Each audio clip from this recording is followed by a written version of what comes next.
درجہ ذیل آیات سکینہ دل و دماغ کے سکون کے لیے ایک مرتبہ پڑھ کر دم کریں۔ وقال لهم نبيهم إن آية ملكه أن يأتيكم التابوت فيه سكينة من ربكم وبقية مما ترك آل موسى وآل هارون تحمله الملائكة إن في ذلك لآية لكم إن كنتم مؤمنين ثم أنزل الله سكينته على رسوله وعلى المؤمنين وأنزل جنودا لم تروها وعذب الذين كفروا وذلك جزاء الكافرين فأنزل الله سكينته عليه وأيده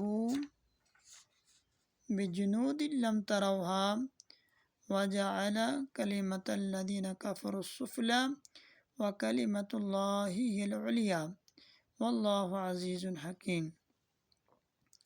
هو الذي أنزل السكينة في قلوب المؤمنين ليزدادوا إيمانا مع إيمانهم ولله جنود السماوات والأرض وكان الله عليما حكيما لقد رضي الله عن المؤمنين إذ يبايعونك تحت الشجرة فعلم ما في قلوبهم فأنزل السكينة عليهم وأصابهم فتحا قريبا إذ جعل الذين كفروا في قلوبهم حمية الجاهلية فأنزل الله سكينته